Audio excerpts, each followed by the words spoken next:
I'd like to start also by acknowledging the traditional owners of the land where we're meeting today and their elders past and present.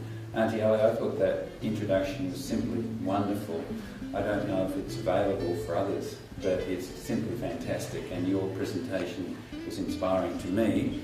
And I think that the university, having an elder in residence, is just fantastic.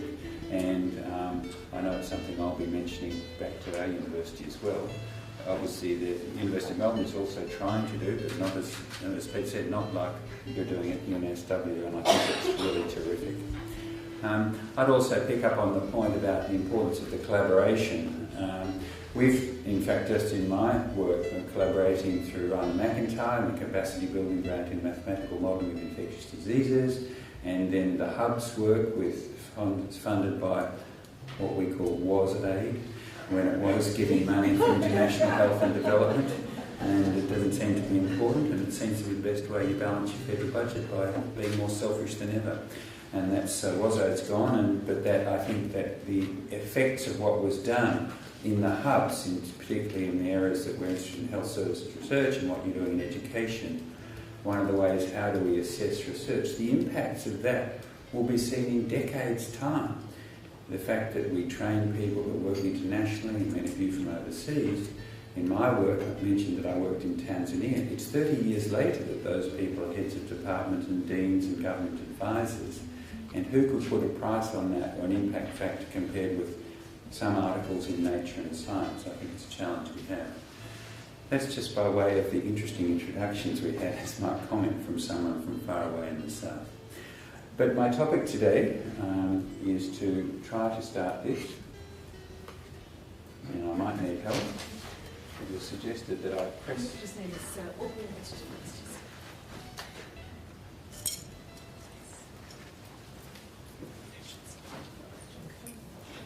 So thank you for the over-generous introduction, I don't have quite as long as I thought, so I'll be skipping through slides a little bit. It's not just because I started with 1,000 slides, it's just that it has been shortened a little. And I take it that I wasn't quite sure about the audience, but what I'd like to do in my introduction is highlight some of the points that are going to be important when we get to the main theme is, can we eliminate malaria? The first, of course, is to start with knowledge of the vector. And it's not all mosquitoes that carry malaria, but there is a big drive to feed. A female mosquito must have a blood needle to lay eggs, and therefore there's that drive to feed. And we must understand the interaction always of the vector with the human host and with the mosquito, and the environment is clearly important for that. The elements of the life cycle that I think are important to know about is that for the major form of falciparum malaria, after injection of parasites, there's a period of about 10 days or so until the parasites emerge into the bloodstream and cause illness. And the drugs that we use work on this stage, and that's why if you've been a traveller to an endemic area, you take tablets to kill these off, because if you happen to be bitten on the last day, although it's usually about 2 weeks till they appear in the blood, it could be up to 4 weeks. And so that's when you get sick, and from time to time you get sexual forms produced, and these are what are taken up by mosquitoes. So it's not just blood-to-blood transmission like might happen with HIV or hepatitis C when the virus transfers. It's actually part of the life cycle. Now that's the story for falciparum malaria, but the second most common one, vivax, which is also common in our region, parasites can sit here for a very long time. They can sit here for a matter of years. In my case, I went as a medical student at the end of 1 year to Papua New Guinea, and I got sick 18 months later with Plasmodium vivax. So that means when you're eliminating malaria, you've got to get rid of these ones. Totally asymptomatic patients with a residual burden of disease. Major problem. Similarly, after infection with all forms, these infectious forms, asymptomatic patients, but you've got parasites that can circulate for a very long time. There are 4 major species which we don't need to talk about a lot, but the ones that we're particularly concerned about, this one, which causes cerebral malaria and the deaths and malarial pregnancy, and this is the relapsing form of vivax. Challenge for elimination, as I've said, you can be asymptomatic and also very, very hard. So in a thin blood smear, especially with a poor microscope, poor stain, Very hard to see the individual parasite here, yet that person could have a lethal dose of Plasmodium falciparum. So diagnosis is challenging, especially at low parasitemia. And you can be very, very, very sick without even seeing parasites in the blood. Another challenge. Fortunately, they're getting some rapid diagnostic tests, finger prick blood on a piece of filter paper and do an immediate test. Works well for the most severe form, but doesn't work so well for Plasmodium vivax, so we're not quite there yet. That will help if people with minimal training can make a diagnosis. That's the normal presentation, a child a little bit sick with malaria, screaming, febrile illness, and the child's getting a finger prick to make the diagnosis. In most cases, it's an illness, sweating and fever, from which you can make a spontaneous recovery. But you can't predict as to whether the child might in fact then go on the next day to cerebral malaria. A child can be reasonably well and dead in 24 hours. Now that's really hard to make impact after someone's sick in order to make a difference to final outcome. So just treatment alone, particularly in rural and remote areas, is going to be a huge challenge if you're really trying to control in a public health way about malaria. Now, even in the best hands, even if this child came into hospital in Sydney or Melbourne, there's probably a 10 or 15% chance of mortality. Someone can be walking around and dead within 24 hours. That's why a message, if nothing else, for those that travel: never let the sun set on a fever if you've been in an endemic area. There have been tragedies when people said, unwell Friday, come back Monday if you're still sick, and the patient's died. This is the pathology, and here this is normal looking brain, and this is a capillary in the brain, and here the malaria infected cells clogging up this capillary. You can see the malaria pigment here, and the child can very rapidly go into coma. I haven't got time to talk about much about how that happens, but what happens is the malaria, these are red cells, this is in the laboratory, these are malaria infected cells, and you can see these changes in the red cell, and it's changes in the red cell that give them the ability to stick into endothelium. So that can particularly be in the brain, but it can also be in the placenta. And a major problem is malaria in pregnancy. This is the baby's side, this is the mother's side. So you don't see any parasites in the baby, although they can cross. But look here, these are all malaria parasites lined up on the mother's side of the circulation, right at that layer, which is the transition layer, where nutrients and other things go from mother to baby. And this is just absolutely chock-a-block with malaria-infected cells. So the same capacity of the malaria parasite to infect a red cell, then change it, so it's as if a red cell's got Velcro on the outside and sticks in different places to cause that pathology. It's quite an unusual disease that you can get organ-specific pathology. So you can have a person who's a woman with placental malaria, but you can't find malaria in the blood, which is a problem for the diagnosis. Or you can have a child who's very, very sick and with malaria affecting in lungs, but not in the brain. And it turns out that malaria parasites got incredible ability to change those molecules on the surface of the red blood cells that makes them to stick either in brain or placenta. In fact, there's a lot of work that actually came from starting in our lab that worked on what is this interaction and could you prevent malaria in pregnancy.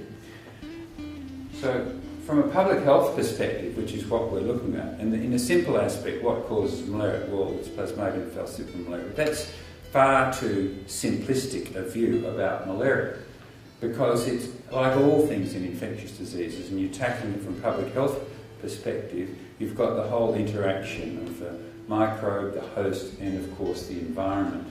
So climate is incredibly important. The mosquito number and type is very important. Not all anopheles carry malaria. Obviously housing is important. If most of us went to live in the worst area of Madang, Papua New Guinea, we wouldn't expect to die of malaria because we can prevent it. That's Bill and Melinda Gates said. If they don't die, why should anyone die from this preventable disease? There's a human rights perspective to this as well, because we have the tools and we need to apply them. Obviously personal protection, there are some genetic conditions that reduce your risk from malaria. Most recently, and this will come up, with mobile populations in the Mekong region, huge transitions and movements of people, migrants, refugees.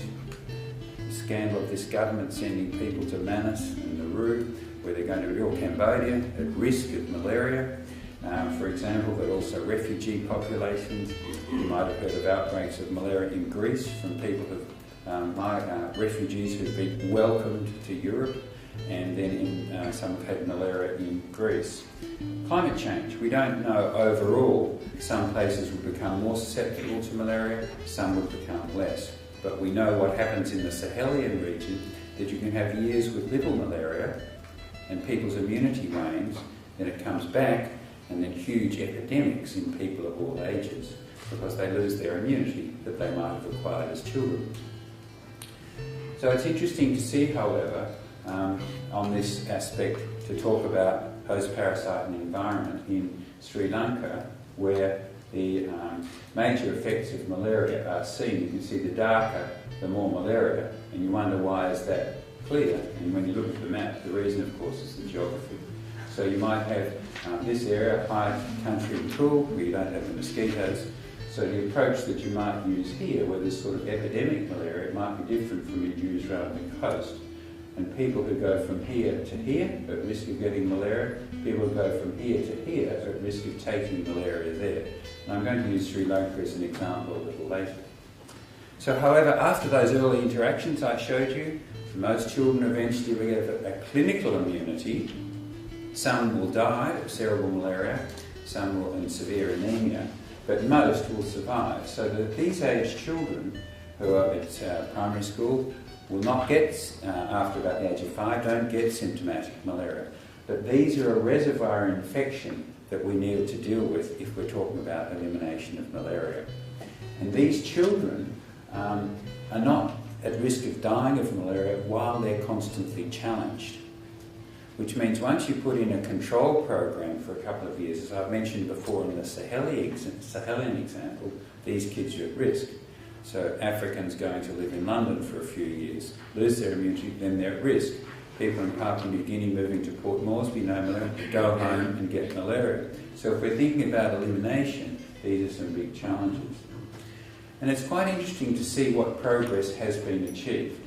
This is in 1900. Red means there's malaria. You notice there's malaria almost all around the world. A few Pacific islands maybe. You might wonder how malaria survives in these areas, and it's the reason I told you before. Those particular species can rest in the liver, stay quiet all during the winter, along comes springtime, out come the mosquitoes, and away the epidemic goes again. So if we look at that, in 1900 it was just the early days of guessing about how malaria was transmitted, so it's only about 110 years or so since it's been proved or travelled by mosquitoes. But look what's happened. By 1945, not much change at all, still malaria transmission in most places. By 1970, there's got rid of malaria from some places. 1990, starting to have a bigger impact. You'll notice by 1990 that the Southern Europe is clear, the United States is clear, and Australia is clear. Probably in the early 50s we would have declared malaria free. Malaria, Australia, if you take a line from Broome to about Townsville, we're susceptible in all this area. So a person with malaria coming back to here, we've got to be potentially concerned about epidemic malaria in Australia. And by 2013, a lot less malaria. And many places here, now the blue bits are actually aiming to eliminate malaria. There's not much malaria, for example, in Thailand, except at the borders. Mexico, very little. So the battle is being won, which is pretty amazing. And this is the hope for the next 10 years. We've been, as mentioned, I'm helping with the global technical strategy. What is a realistic achievement for the next 10 years if we have the resources? The major impact there was knowledge about malaria, application drugs, and particularly spraying houses with DDT. It's important to understand the mechanism. It's not like a spray you use around the barbecue. It's a spray that you put around the walls of your house, because most of the mosquitoes that transmit malaria bite indoors in the evening, then go and rest on the nearest available surface and ingest the chemical, and they die. So the very ones that are fed, they die. Very good. However, two things are happening. Some mosquitoes become resistant to the chemicals, and some mosquitoes bite and fly out the door and rest in the tree. So there's both a chemical reason for resistance and a behavioural resistance. And good work being done by some people in Queensland and the Pacific. The more intensively you apply these sort of strategies, the more the mosquito population is dominated by outdoor biting and biting at other hours, as you would expect. The biological adaptation is a huge problem as we try to address it. However, the current estimates, 2010, estimated 220 million cases with 660,000 malaria deaths, mainly in Africa. But that number in the past 15 years has actually halved. It was about 1.5 million, very uncertain. But that in fact is a public health triumph. It's not talked about much, but if we halve the deaths from HIV, or we halve the deaths from tobacco, if we halve the deaths from road accidents, people would have it all over the rooftops. But it's been incremental, and it's been a fantastic effort, a lot stimulated by the money made available and the stimulus of Bill and Melinda Gates in getting behind it, saying this is a human tragedy that we shouldn't even be allowing to happen. And in fact, it was those successes that led about 4 or 5 years for Bill and Melinda Gates to say, why don't we have an agenda to eradicate the disease? We've got the tools, we should do it. And so why would you do that? Well, obviously you want to get deaths and illness. But the big thing that won the argument for the money was that it was a burden on economic development. You never, if you go for altruism, you might meet the Minister for Health, but if you can say it impairs economic growth by 1%, you get the Minister for Finance. And then you're battling money between the army and finance for malaria. We have to make the economic argument. Like in this country, we've got to find an economic argument for anything we wish to do. Altruism doesn't work. So we're making the case, and this is terribly important with respect to the post-2015 Millennium Development Goals. Altruism won't work. We've got to make the case that we need it for economic development. So why then there was a reaction? People said, this is stupid, we can't do it. And Bill and Melinda Gates said, well, at least we've got to have a plan to do it. Like when someone said, to Melinda Gates, reduce maternal deaths by 90%, she said, are you going to choose the 10% who die? And they point out that that graph I showed you has led to 3 million lives saved if the rates had continued. One could be a Mandela, one could be an Elizabeth Blackburn, one could be who knows who. And so, and when Gates was challenged, why don't you work on problems in America? He said, I'm a businessman. I can save a life for, I don't know what the figure was, $100,000 per year of life saved, something in America. But in Africa, I can save a life for a much smaller amount of money. He didn't need to say a life is a life wherever it happens to happen, as we seem to be saying in Australia.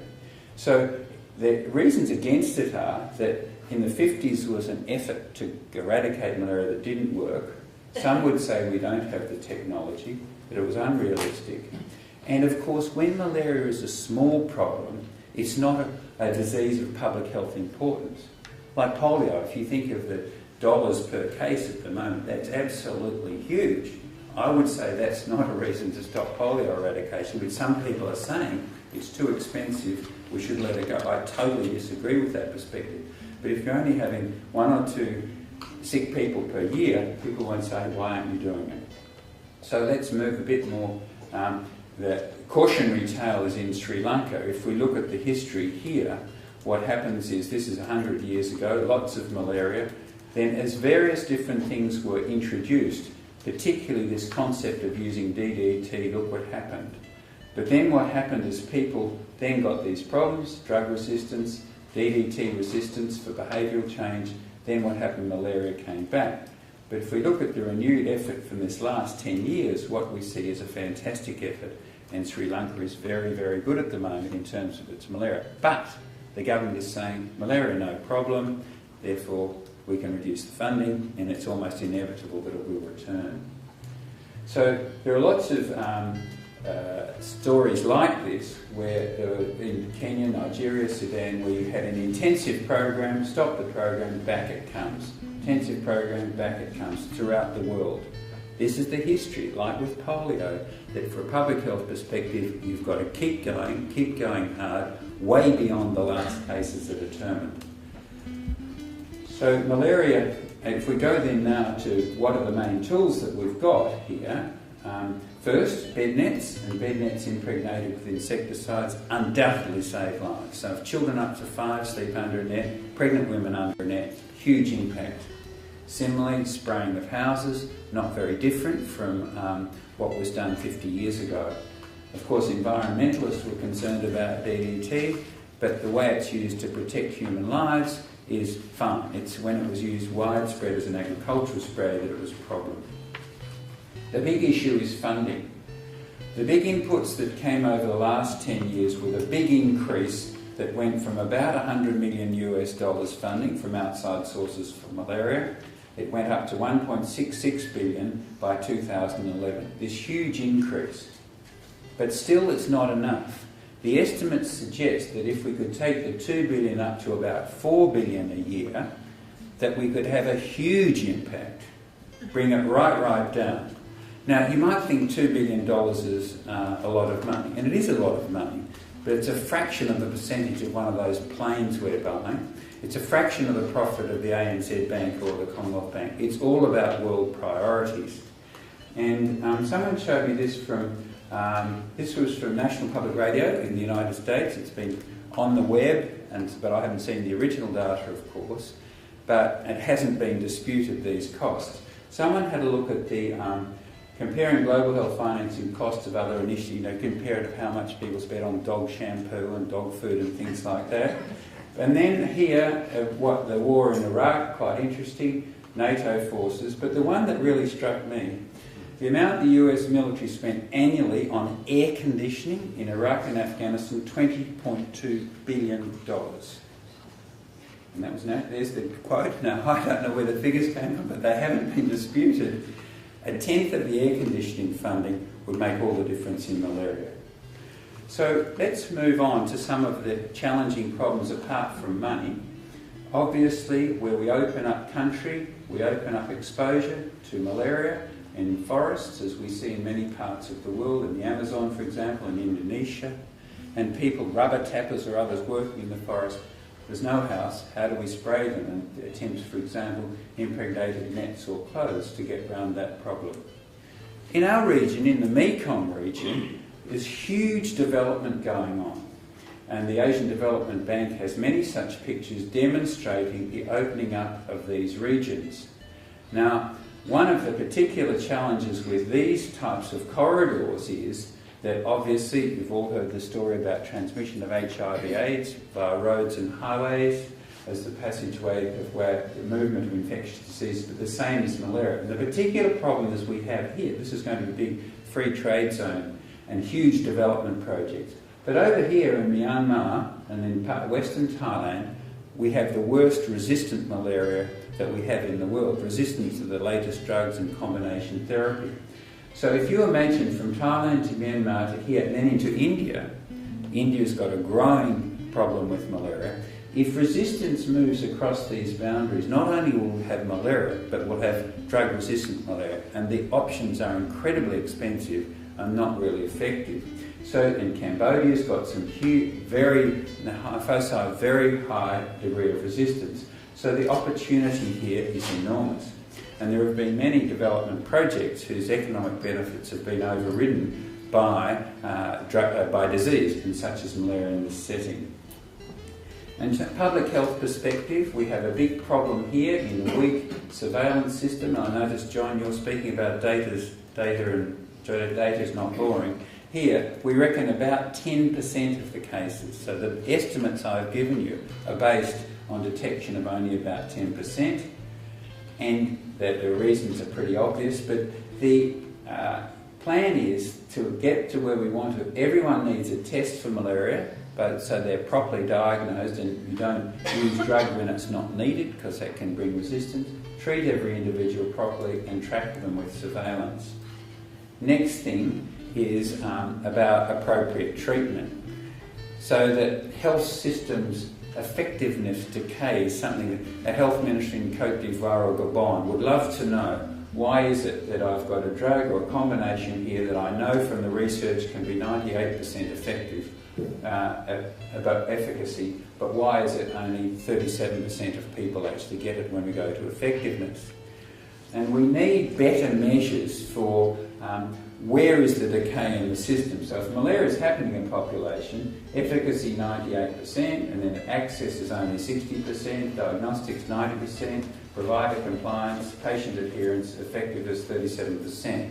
So you can have a very efficacious intervention, but unless you can deliver it properly, we won't get the results that we want. So you can get greater gains here than by improving this from 98 to 100. And it's an obvious point in public health, but it needs to be re-emphasised. I've mentioned about the problems with drug resistance in our region that's been detected and the problems that there are for that. The challenges for the world then are of these 650,000 deaths. A huge proportion of these deaths, if these are countries here and you start adding the countries, so 40% of the deaths in Nigeria, then if you add Congo, Burkina Faso, Mozambique, Cote d'Ivoire, you can find it's a relatively small number of countries responsible for a high proportion of the deaths. 17 countries for 80% of the cases and 14 countries for 80% of the deaths. So those who are against the proposal about elimination eradication say you should focus just on these. Don't worry about elimination. I completely disagree with that. I think the world has enough money to do both. The Asia Pacific Malaria Elimination Network was funded by WASAID. We don't know if it's going to be funded under DFAT. Certainly the Ministry of Science isn't interested in it. But here we've got countries of the region that are trying to eliminate malaria. And the documentation, back to John Calder and data, it's really focal now. As countries get better and better, you'll find the diversity is present in those countries. When Bill and Melinda Gates said we must try to eradicate malaria, I was part of a group working on what do we need in order to do it? What's the research agenda? Because a lot of the things that are needed for malaria don't have huge economic benefits for countries or commodity suppliers, and so often you need a public-private partnership in order to develop them. And we then identified the sort of things which would be extremely helpful, and we went through the various interventions. Obviously, if we had a vaccine, would be fantastic. And a vaccine that blocked transmission. At the moment, it looks as though the vaccine that will be licensed probably by next year is going to give sort of 30 or 40% protection against disease for about 18 months. Huge challenge as to whether you pay money to an intervention of reduced efficacy. We don't know what additional effect that will have to nets and other interventions. Things like better diagnostics. And obviously, if we could do the sort of thing that's been done in dengue to reduce the ability of vectors to transmit malaria, it would be enormously helpful. At a global level, there is a partnership. As Peter mentioned, I'm the Deputy Chair of the Rollback Malaria Partnership, which attempts to bring all the players together. And it's really an interesting international collaboration and consortium. So it brings together multilateral agencies that are supportive, such like UNICEF and UNDP, foundations, obviously huge input from Bill and Melinda Gates Foundation, donor countries, it's an old site, I'm sorry, AusAid's still there.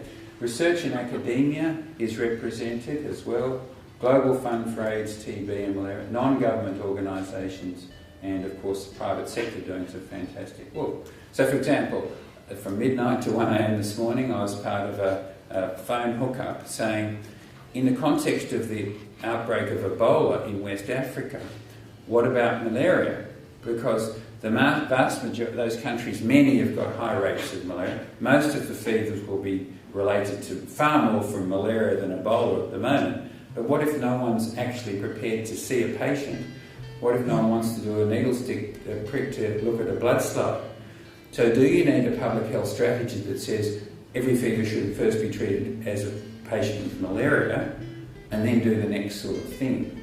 And how do you work with the agencies? The countries are obviously national malaria control programs, UNICEF, everyone else. What do we as a partnership recommend? What should you do if you're the Minister for Health or the Malaria Control in Guinea, Sierra Leone, or one of those countries? The risk would be that in addition to the deaths from malaria, you get deaths from other causes. What happens if there's an outbreak of meningococcal meningitis and they have epidemic meningococcal disease in those areas, but people say, oh well, we're too worried about Ebola. These are huge public health issues, and that's when the partnership can try. Its usual role is about harvesting money, getting coordination, getting normative roles of groups like WHO.